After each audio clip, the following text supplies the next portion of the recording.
How's it going out there, YouTube? My name is Jesse, and I am the curator for the Golden Age, and this is another Lost Heroes of the Golden Age. Yes, this is another Lost Heroes of the Golden Age, and today is October 31st. This is Halloween, pumpkins scream and the dead are back. This is Halloween, everybody make a scene, trick or treat. Tell your neighbors gonna die of fright. It's our time, everybody scream. Okay, stop. Why? It's Halloween. Or did you not notice that? Yeah, happy Halloween, everybody. And you can't use that song. We already used it several years ago When did you use this music? when me and Jacob did a Halloween special. I could still use it if I want to. Anyways, we are doing one more Halloween themed hero, and we've narrowed it down. And this is an interesting one. This guy's name is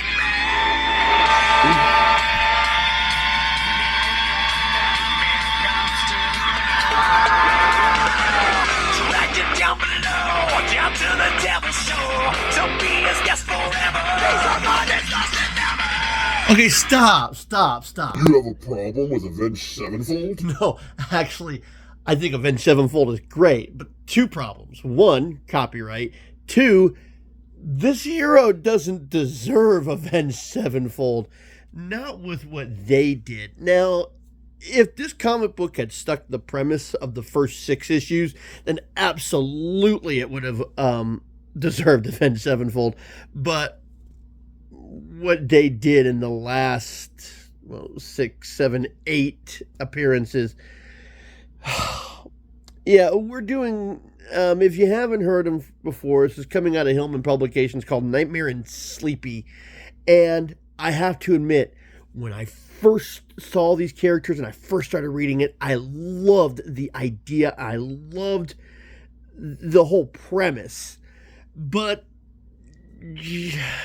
Hillman doesn't know when they have a good thing and decided to change it in a way that just made it uncompelling, and then doubled down on changing it to make it something that was completely stupid.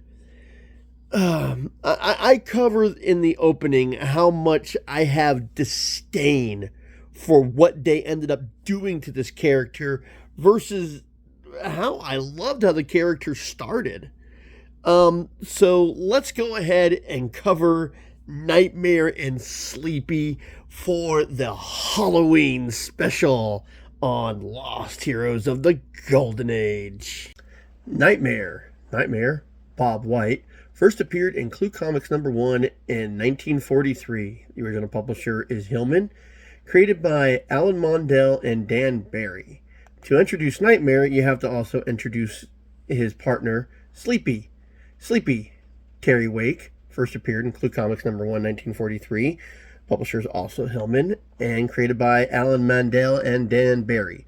Now, Sleepy would only have 12 appearances in Clue Comics number 1 through 12, and Nightmare would have 2 extra appearances, appearing in Volume 2, number 1 and 2. Of course, when I looked them up, they said that it wasn't listed as Volume 2, it was listed as issue 13, 14, and 15. I think either one would be correct.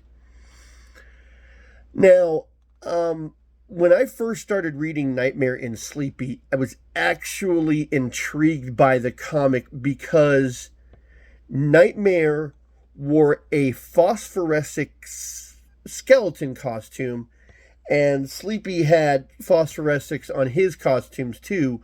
So in the dark, they lit up, and Bob Nightmare was just this glowing skeleton in the dark. And you'll see this when we cover the first issue, how they looked. Now, unfortunately, the Nightmare outfit only lasted for the first 6 issues. After that, he would change into this outfit here, and he would still be called Nightmare. And it's really, really stupid. There was no reason for the costume change. In fact, I think it wasn't as good when he changed, because Now in all the issues, he is a he is a hero, and he is fighting people, no superhuman strength or anything like that. But when he changed his costume into the outfit, he just became another costumed hero. It wasn't interesting at that point. When he was a skeleton, it was actually very interesting. And the drawing is very good. And especially as the skeleton, even though he's wearing a skeleton outfit, there was there was a lot of expression. The creators for this were very good. Now, it seemed like in his first 5 issues, he was a, let's see, he was a wrestler, and his gimmick was that he wrestled in a 3-piece suit. He was very good at it too. And he used his sidekick, Terry, to be his manager. And the reason why he did that is he could remain more of a free agent. Now, in the first 6 issues, they seem to stumble in to the crimes that were going on. They weren't actively searching for it. And Bob was going out there to be a wrestler and make money.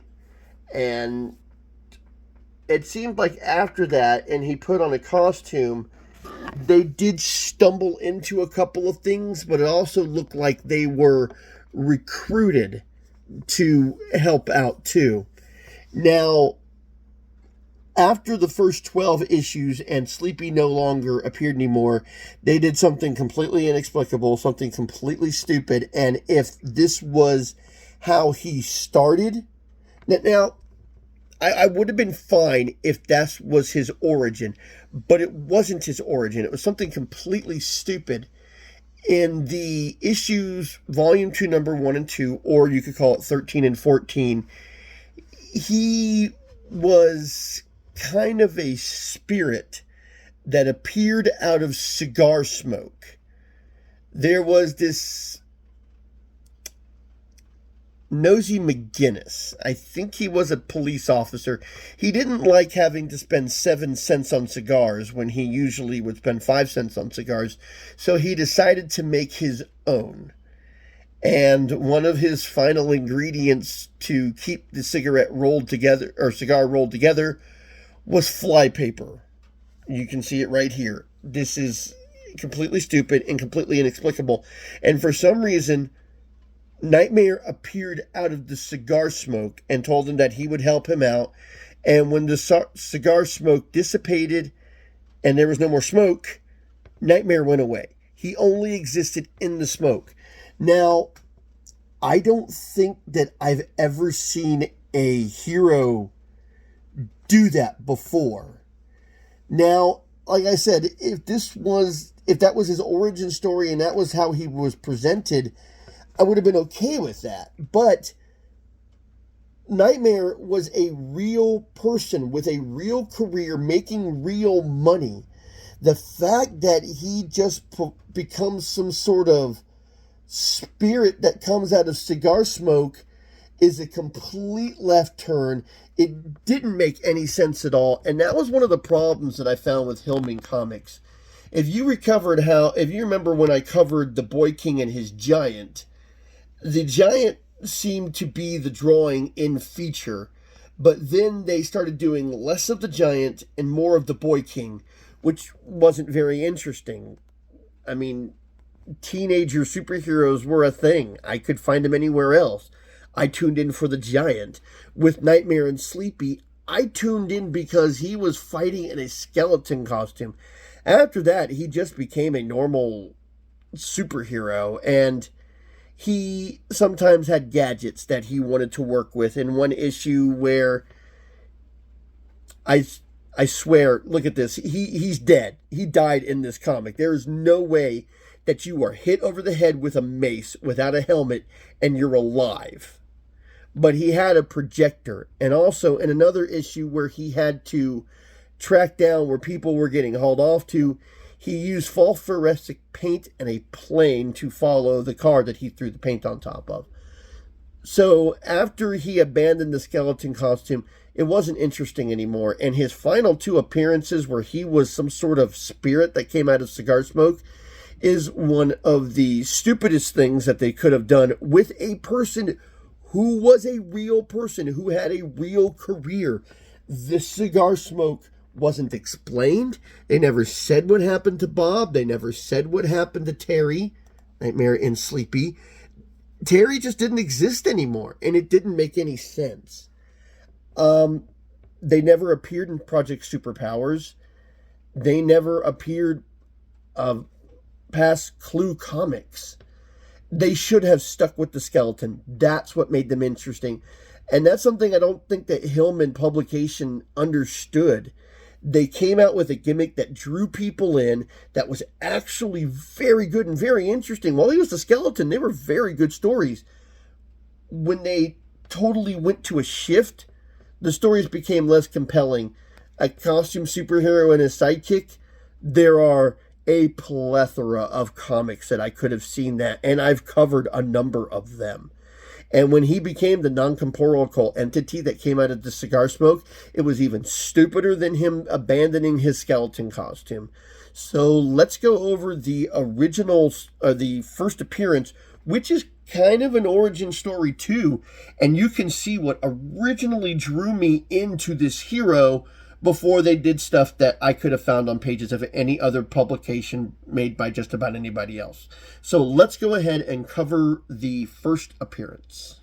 No feature story, no feature cover. A lot of times he was the second story when he was in the skeleton. When he became the costume superhero that you could find anywhere else, he got pushed farther back in the issues. So let's go ahead and cover the first appearance. Nightmare and Sleepy in Checking the Checker. A diabolical scheme so cleverly worked out that an entire city seems doomed at the hands of an arch-villain, until the mighty crime-fighting duo of Nightmare and Sleepy appear to the scene to... But that's getting ahead of the story, which begins in Perfect Town. An ultra-modern city in the heart of America holds its annual sports carnival, inviting contestants from all over the nation. And then we see how there are 2 people on this bus having a conversation. Now, as we get over to the bus, we see Bob and Terry aboard the incoming bus are Bob White, noted wrestler, Ace, and Terry, his young pal. He tells Terry about how he's made him his... Say, I don't understand why I'm your manager, just to keep me out of the hands of the 40 promoters. So he decides to have a little fun with it. That's what you think, chum. You made me your boss, and I'm going to be it. Okay. So, at the city hall, Mayor... I'm not even going to try and pronounce that name. He says that he's done for the day, and let's see. If I'm needed for an official touch at the sports carnival, I'll be at home playing checkers. So... He's not really interested in the sports, but he'll be there if needed, but he's going to go home and play checkers. Just as he leaves his door, he's confronted by guns and a guy who calls himself Checker Master. That's a really ridiculous outfit. Okay. He says that we're going to be playing for big stakes. Meanwhile, at the arena, Bob and his opponent are locked in savage battle. Now, I really was trying to question why was he wrestling in a 3-piece suit. Apparently in the next issue they mention how this is a gimmick of his. Hey, throw him, Bob, throw him! Can't let me down, you! Attention, ladies and gentlemen. And, I mean, with everybody yelling and stuff, they can still hear the attention. Suddenly, a deadly silence falls over the arena as the radio blares out. This is Checker. All citizens are warned to carry huge sums of money with them at all times to ransom their city. And nobody seems to be able to figure out what's going on.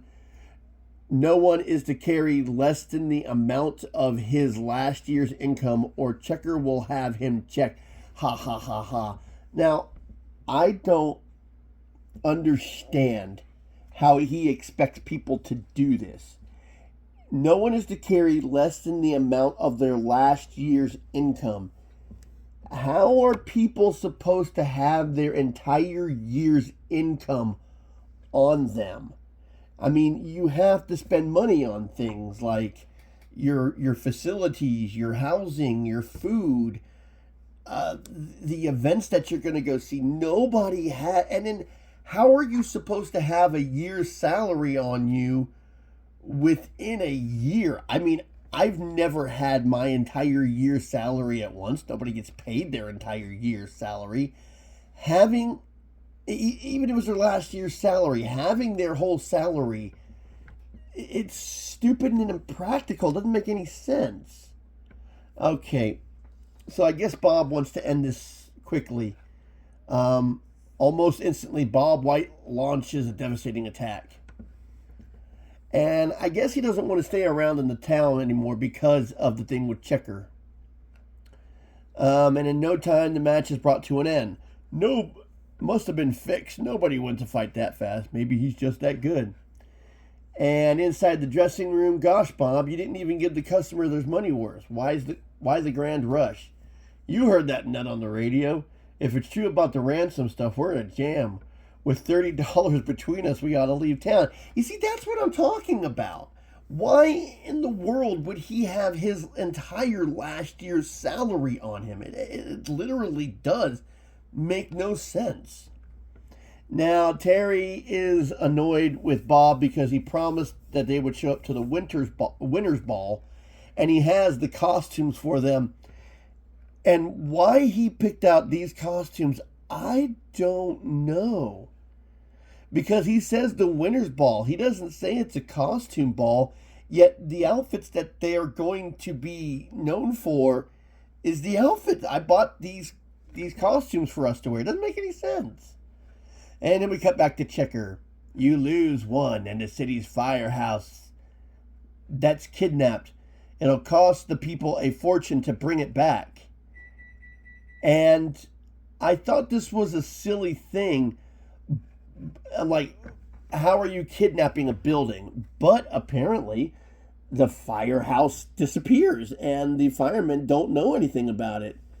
And I think it's the young guy, Terry, who goes, "Poor guy must have settled on his poor guy.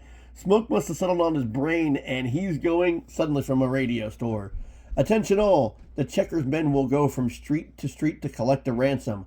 $100,000 will bring back the firehouse." Now, that doesn't sound like a whole year's salary thing that you were talking about. Anyways, we go to the next page, and the mayor is still playing checkers against Checker. It's a really weird name for a villain. But in the town, the grim game continues. You lose another one, Mayor, and this time the bus terminal is kidnapped. I guess since the firehouse disappeared, Bob and Terry decided that they didn't want to stay in anymore. We didn't even have enough time. It's like, boy, we're lucky to get this bus. It's the last one out of here. We didn't even have enough time to get our clothes. We'll have to make the trip in these coats and cover up our costumes. So they get on the bus, and the bus starts to moving in a weird way. And the bus driver seems to be sleeping, and Bob walks over and goes, "Asleep? Heck, he's been killed." That was rather quickly. "But we're moving. I tell you, the bus is not standing still." And he's like, "Yes, the bus is moving. It probably has a connection with the firehouse, and Checker is there.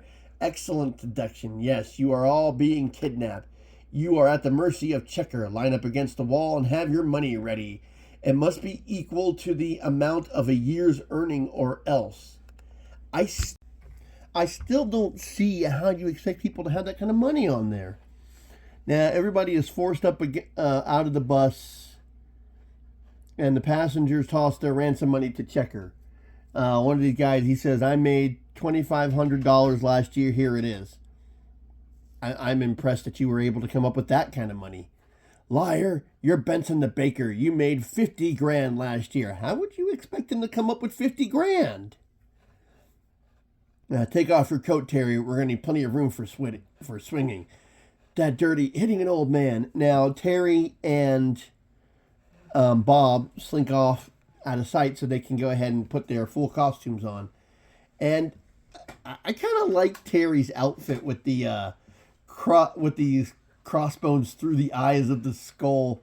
It seems like in later issues we don't get to see it as much. So the skull will come in handy as a crash helmet.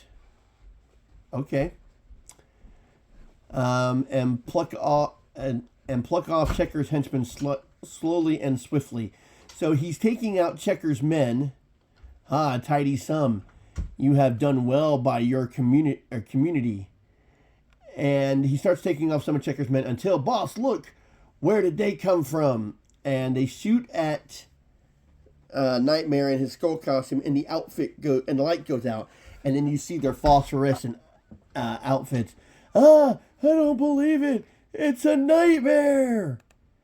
And at that point, I don't think they had been named yet.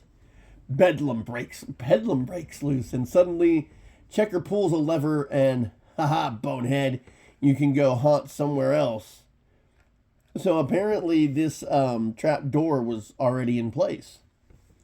Now they're floating down the river, and when they come to the end of the water main, they find out that it has been capped off. So Bob starts punching the cap. Lucky for us, it's only a weak temporary seal. I don't know how you knew that before you started punching. Now, the water's rushing out, and one of the henchmen says, that big fella might have been a nightmare to Checker, but he sure is a blessing to us. I'm not sure if he was part of the henchmen or not. I mean, a whole bunch of people fell down. Nightmare and Sleepy, looks like we've earned ourselves a couple of names. Nobody said Sleepy. And the job is to get rid of the Checker guy somehow. Now, although I don't like people going outside the panels, I mean, you really should be able to get all the action that you need in the panels. I do like the drawing. They are very action-packed. Keep it in the panels, though. I don't hate going outside the panels as much as I hate arrows, but I've never been a fan of that. I don't know. It's not like it's gimmicky or anything. It's just that I'm not a fan of people going outside the panels. Through the night, fleet-footed Nightmare and Sleepy race until... I like the little skull logo here. Hey, that's the city hall you're going to. Yeah, kid, we're going to talk to the mayor. Maybe he'll let us look at the blueprints of the town. So, the mayor doesn't seem to be there right now, or according to the secretary. I'm his secretary. Can I be of any help? No, thanks. Come on, kid. We'll try the police department. Maybe they'll throw some light into this. So while they're trying to get this whole thing done, the mayor is still playing as, let's see, that was some haul we made at the bus terminal. Over 200 G's. A few chumps will kick in. So we got rid of them. It's your move, boss. The mayor made his. And he tells the mayor how he lost again. And for that, they are going to lose the Vanderpulp mansion. Now, this whole scene was unnecessary. But meanwhile, at the Vanderpulps, Count Basil is trapped by his romantic Bessie Vanderpulp. And she wants him to come see the love nest that she made. And I don't think that he's so happy about it. Ugh, don't you think we should get back to our guests? Oh, Count Basil, from now on, it will only be the two of us alone. The others are gone, million miles away. I don't know why this is part of... It's unnecessary. And then she says, eek, my house, all my guests, this is scandalous. That's not what scandalous means. I mean, you need to work on what the word scandalous means. That's not a scandal that your house is suddenly missing. Meanwhile, as Nightmare and Sleepy race towards the police station, They say they're going to go see the commissioner, and then attention relatives of guests who have attended the Vanderpulp house party. The house and its occupants have been kidnapped. You know, the ransom rules. Deposit all the money in the mailbox, half a block from the city hall. So they go to scout out the mailbox, and as they're watching it, look, Nightmare, that car. Maybe they're going to empty the mailbox. Easy, Sleepy. I'm beginning to see through things, or through this thing. They're going to the mailbox with the money. It's gone. They stole it. So they hop into the car, and somehow they are strong enough to go through the roof of the car. I mean, I thought the top of cars were made of stronger stuff. As they get in there, they find out that nobody is there, and they see the crooks running away. Nobody in here. There was, but they've got wise to me. There they go, and they start to chase the crooks down, and they come to this weird dead end. I mean, this dead end actually doesn't make any sense. I mean, there are sidewalks, and there is a road that leads to a brick wall. I mean, I can't fathom the point of this. It doesn't make any sense at all. Looks like they gave us the slip again. I'm beginning to not like this. It's a dead end. It doesn't make any sense. And they don't even remark about how it's a dead end. It doesn't make any sense. Okay, apparently he gets shot at, and he says, forget them. We hit the jackpot. He knocked up against this nameplate, which opened up a secret entrance. As they go down to the secret entrance, they're talking to Checker about the money that they got from the with the Vanderpulp dough. And as they're talking, they get the jump on them by Sleepy and Nightmare. Now, I don't understand this. Suddenly the light goes out and they descend upon them. Sleepy lands on top of Checker, and then Nightmare starts to beat up the guards. But in the very next, you see him right on top of Checker right there. And in the next scene, Checker's running away while Nightmare and Speedy are beating up the henchmen. He was on top of Checker. How is now Checker running away? They're murdering my men. I'll slip back to the tower and finish my game with the mayor. Sleepy jumps on top of your neck, and he has you in his hands. How did you get away? I mean, you don't say that I gave him the slip or I knocked him off or anything. And it doesn't look like he got knocked off because he's beating up the bad guys with Nightmare. It really doesn't make any sense. I mean, yeah, Checker needs to get away. Bad guys always do when you're coming to the end of your story. But it doesn't make any sense that Sleepy would be right on top of him. And then in the very next panel, not even the next page, the next panel, he's running up the tower.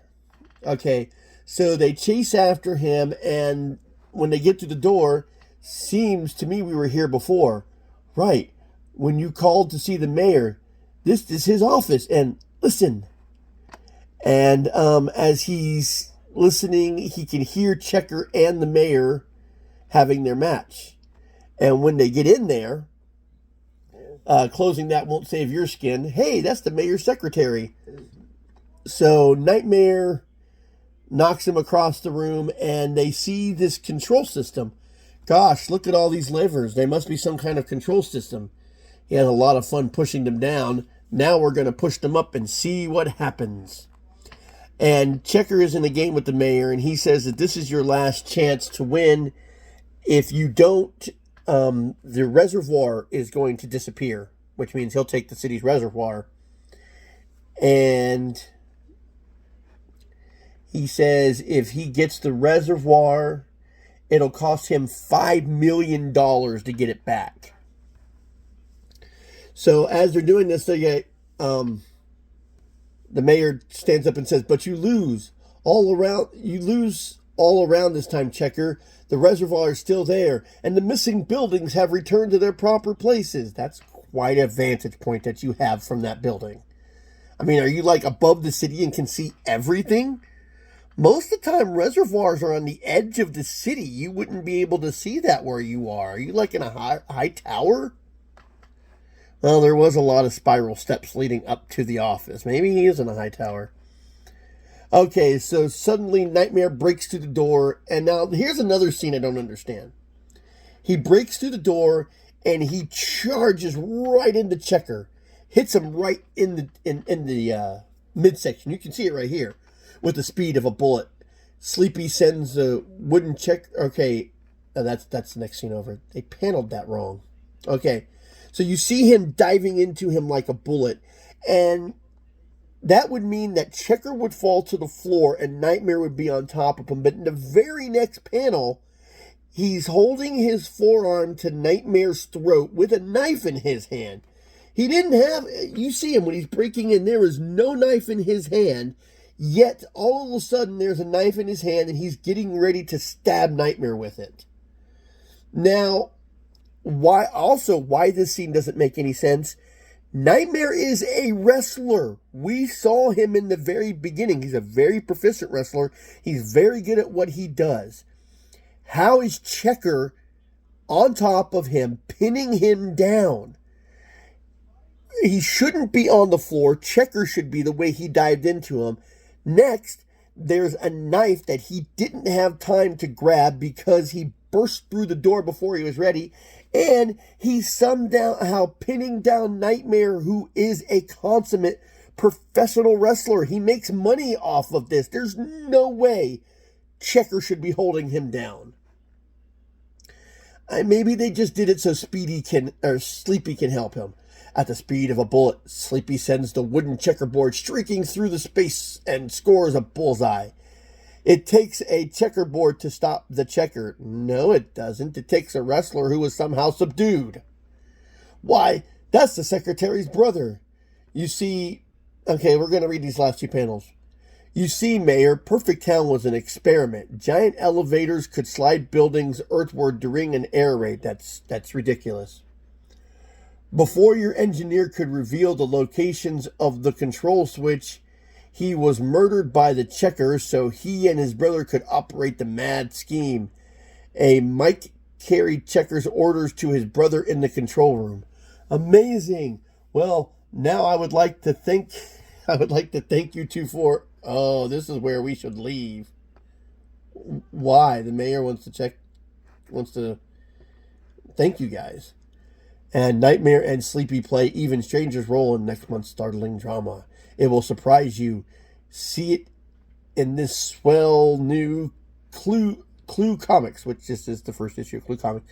And the stories with him being the skeleton aren't actually that bad. He doesn't become generic until he gets a regular costume like every other costume superhero out there. I hope you enjoyed this video. I don't know how many out there might have known about this character or not. Hillman wasn't a large publication back then. Anyways, that does it for the Halloween-themed heroes. If you haven't seen all of them, I recommend you start with the Ghost Hunter all the way to this one, which you've obviously just seen because you're watching the end of the video. But like I said, I hope you enjoyed the Halloween theme. I have more heroes coming up. If there are some heroes that are well-known or obscure that you'd like to have me cover, just leave me a comment in the comment section. Always willing to put new names on the list. And until next time, I'll be seeing you.